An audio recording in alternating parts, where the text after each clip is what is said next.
and it's going to be not as heavy on kale as some of our other recipes. This is if you have a little bit of kale left over, you can make soup. This soup, it's actually a lentil soup with greens in it. Disclaimer, you can do this with any green. You can put in spinach if you like, you can use collards, you can use any kind of leafy green, or none at all if you really don't like leafy greens, but that's not the point because it's kale week. Our ingredient list, again, is fairly flexible. I will tell you the essential ingredients first and then tell the other things that you can put into this. It is a lentil soup, so you're gonna need lentils. You're gonna need an onion, you're gonna need a garlic, you're going to need over here salt and pepper, a little bit of olive oil, and some kind of broth.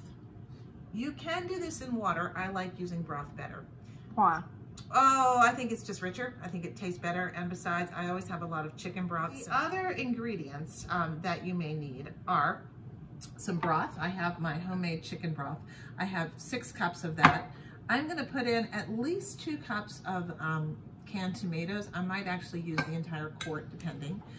This soup, I'm gonna use a sweet potato, which is kind of an unusual ingredient for a soup. You could also use just a regular potato, white potato. Let's see, I think I said onion.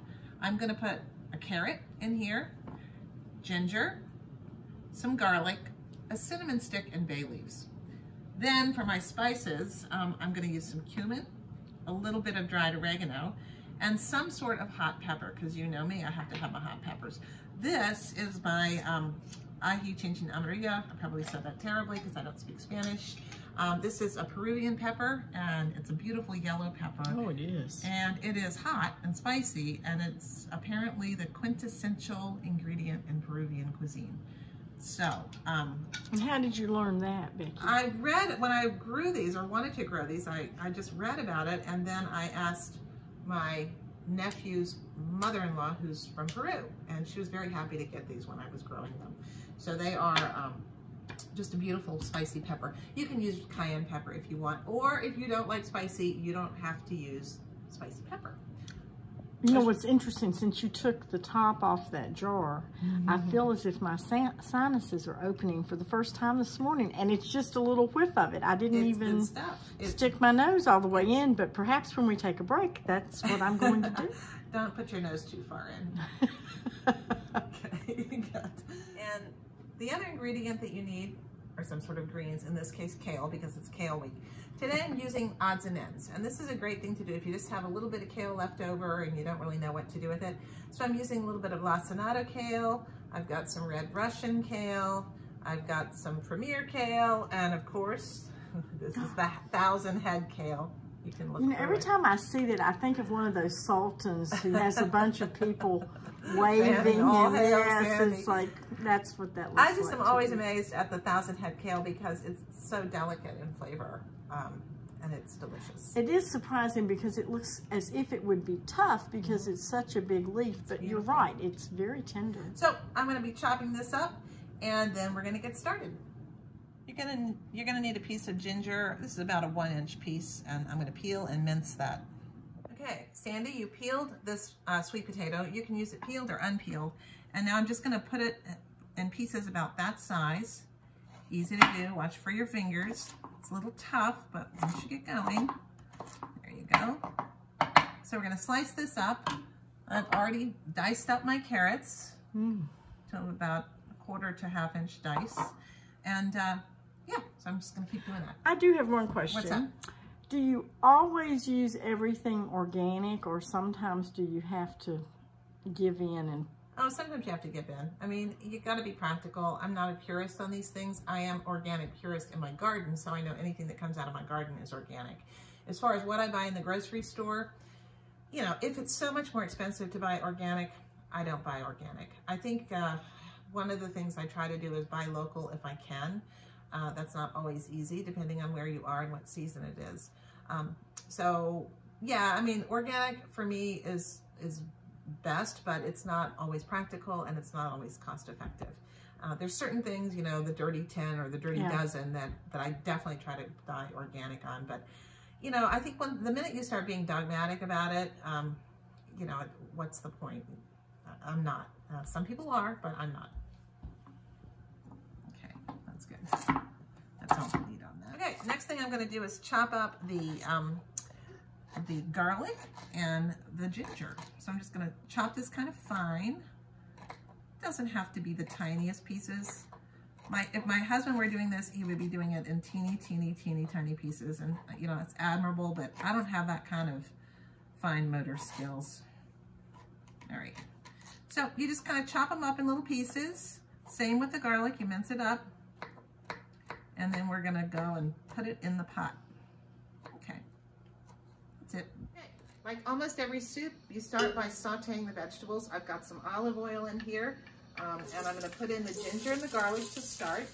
And I'm also going to put in my chopped up onions. We'll start with these. You know what, I'm gonna make this easy. I might as well make it easy. I'm also going to put in the chopped up carrots at this point. They need a little bit longer to cook. Okay, so we're gonna get those going. Ooh, doesn't that look good in there? Beautiful. Oh, it smells good too, doesn't it? And ginger and garlic start releasing almost immediately. All right, that's been going for about a minute. And here's the thing, when you make a soup like this, I think the key is what I call layering. And layering really means adding different spices at different times, letting them meld in, and instead of just dumping everything in the pot all at once. So the spices I'm going to start with are my spicier ones, the ones that are dried and powdered. I'm going to start by putting in just a little, because not everybody likes super hot, just a little bit of the hot pepper. Again, sometimes I use cayenne if I have that, that's the most common, but there are lots of dried peppers out there that you can use. Next, I'm going to put in cumin, which is another one of my favorite spices to use in almost everything. So I'm going to put in a good heaping teaspoonful of cumin. We're going to put those in, and then we're going to stir that around. I'm just going to let this cook together for about 5 minutes. The onions will turn softer just to soften up these harder vegetables, starting to get the flavors to meld. Then I'm going to add a little bit of salt. Okay, again, I don't measure. That's my thing. I'm going to put about that much salt in. There we go. We can always add salt, but you can't take salt away. Made that mistake enough times. Okay, the next thing we're going to do is add the chicken broth. I'm putting in about 6 cups of chicken broth. Again, you can use vegetarian. You can be vegetarian. You can have vegetable broth. You don't have to have broth. You can put in just water, and it works with this because there's so many good flavors. Turn it up a little and bring that to a boil, and then we'll add the next layer. Okay, so the next step is to put additional ingredients in. I'm actually going to start by putting in some pepper, just black pepper. We've already got our red pepper in there, and I'm going to just give this a few hits of pepper. I'm also going to throw in some oregano, dried oregano. And you know why I'm going to put the dried in here. It's got a little bit more punch of flavor. And I'm going to stir that up. There we go. Oh, God, it smells good. Now I'm going to put 2 cups of tomatoes in to start. About half of this jar. I can add more. I want it a little tomatoey. Now we're going to put in the sweet potatoes. In they go.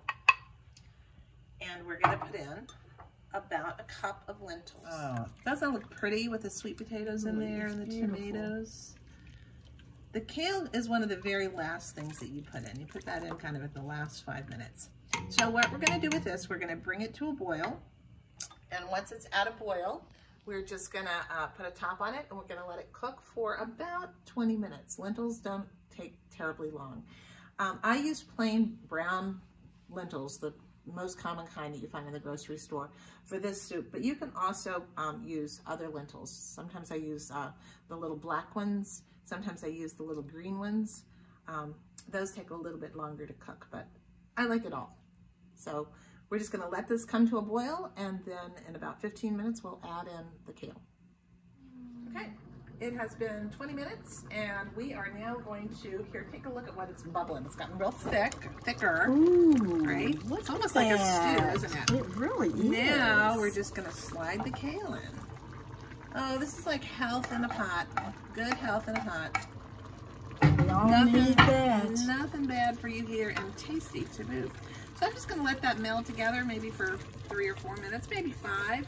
It can sit longer, but I like my greens green. That's almost too thick, but I would say I'm just gonna leave it and let it be more like a stew. Now I know probably more water would have worked, or fewer lentils. The potatoes also help to thicken it.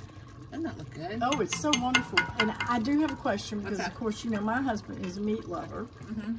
If I needed to make this and add beef or some other type of meat, what would you recommend that would go well? I think anything. In fact, I was thinking about putting, I have a little bit of pork left over. I was thinking about putting some pork in it. Chicken is good in it. Lamb. I'm not a lamb fan, but my husband is. Lamb would be delicious.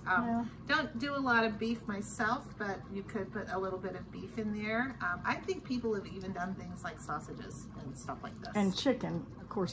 Chicken does in just about everything. Yes. You know, one of the things I do at Thanksgiving when I make a turkey, because you have so much turkey, instead of having turkey forever for a week and a half, after Thanksgiving dinner, I usually take the turkey and I cube it up into, I freeze it in cup size things.